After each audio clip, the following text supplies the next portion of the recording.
What's going on, everybody? This is Afro Think Tank. Today we're going to talk about this white guy that's right. Okay? Listen, there's this white guy that's one... Hold on. All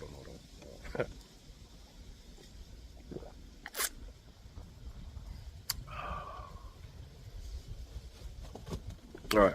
That was my little small miniature promo for my upcoming distribution promo.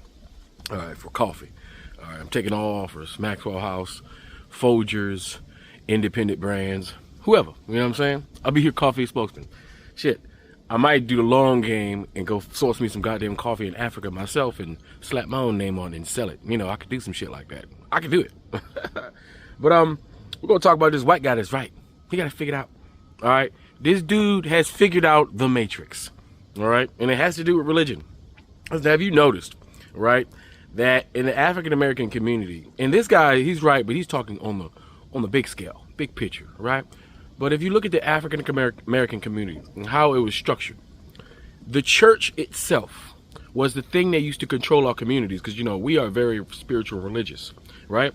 And we look at our religious leaders as actual community leaders, because that's African cultural consistency, to look at your spiritual leaders, to look at your medicine men, to look at your oracles, to look at the older older people as authority, especially when they're people of the cloth, people of God, people of spirit, right? People of the deities, right?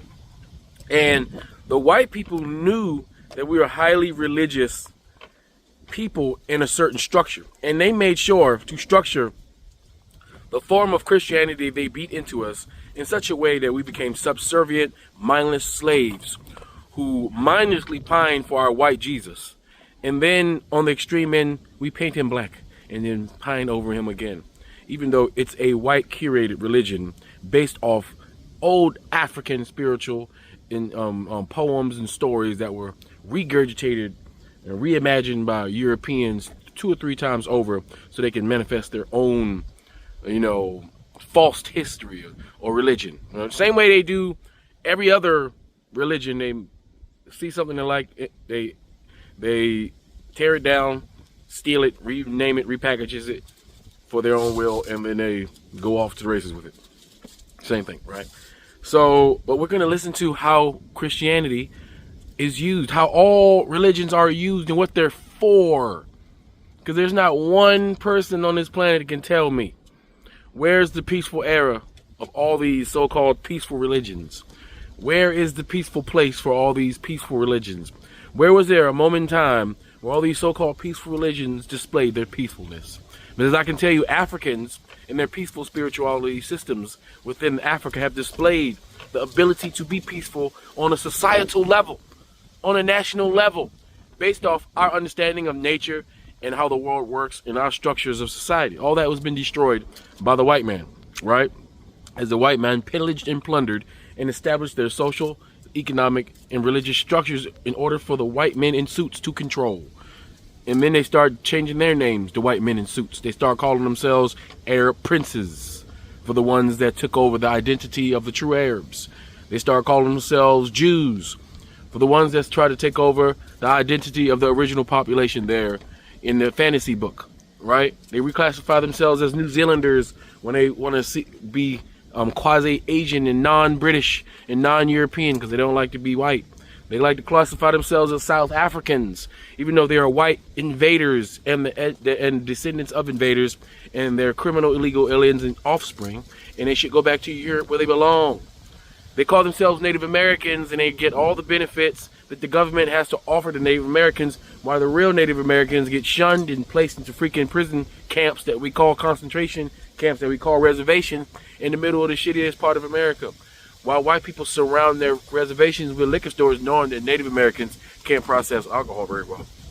Right? It's totally diabolical. Right? So, listen, we're the only ones who's ever displayed that ability. Right? And neither Christianity, Islam, or Judaism, even Buddhism, has not shown it. And Hinduism has not shown it. None of those things have ever shown it. Only we have shown it. Because we are the true and original people. And we are the manifestation of God's perfect creation. All right? And the rest of you guys are a manifestation of our creation. And that's a fact, no matter what you want to say. But anyway, without further ado, let's listen to this woke. This guy's all the way woke. All right, he's got the whole picture figured out. All right, this guy is there. He's reached the mountaintop. Anyway, y'all tell me what y'all think in the comment section. It's Afro Think Tank. Learn something, teach something. I'm out. What if the conspiracy is, back in fucking Roman time, the rich and powerful ruling over society, specifically Constantine, realized that Christianity was a great framework to justify them holding all the power. And what if pretty soon after this, Rome split and the western half fell, leaving the western half with a bunch of splintered city-states, made it a land of roving warlords that we called kings. And these kings would look to the religious structure of the former Western Roman Empire, the Roman Catholic Church, and specifically to the Pope, to say that they had the divine right of kings, the idea that God chose them to occupy this position of power. And in exchange for that, those kings would let the Catholic Church operate churches within their borders, allow the church to accumulate land and resources, and spread the message that this king in this territory was actually the divine ruler because God said so.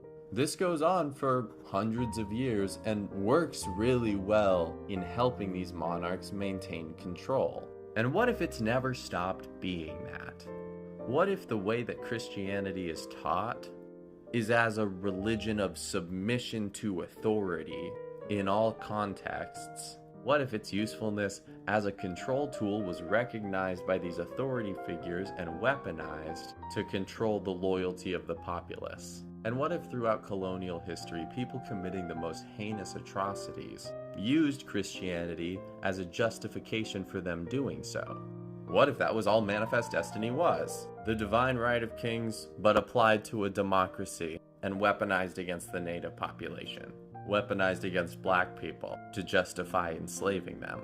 Used as justification to destroy their cultures and force this religion upon them so that these groups would occupy the roles that powerful white supremacists wanted them to. And what if they've been doing that for the entire existence of the United States? And that's why in the modern day, you see a bunch of churches that preach virtue not doing the work of supporting people who will be starving because they can't get their SNAP support. What if their version of Christianity isn't about that? What if it's about conflating obedience with virtue and convincing you that if you don't obey, then you'll get sent to hell? That if you aren't grateful for whatever situation you're in now, then you're actually the problem. You're actually being greedy and lazy for needing better than what they'll give you, or not being able to or willing to do what you're told. What if that's the conspiracy? Fuck this, fuck that, and bitch, fuck you. Fuck this, fuck shit, fuck your daddy too. No, I ain't forget you, motherfucker too. Motherfucker, fuck your blood and this fuckery they got us going through. Those fuckers put us under spells. Said fuck y'all to a living hell. Fuck all the laws that nature tells. So we die cursed while they live well. But fuck, I've had it up to here. I curse their curses with no fear. I give no fucks, I'll live to hear the song that justice sings so clear. Free Sudan! Boycott diamonds and gold! Free Sudan! Boycott diamonds and gold! We most definitely cannot forget about the people of Sudan! Thanks for watching Afro Think Tank. Don't forget to like, share, and subscribe. And follow me on Substack and Patreon for more content. Remember, it's Pan-Africanism or nothing. Free Sudan! Boycott diamonds and gold! Free Sudan! Boycott diamonds and gold! We most definitely cannot forget about the people of Sudan! Thanks for watching Afro Think Tank. Don't forget to like, share, and subscribe.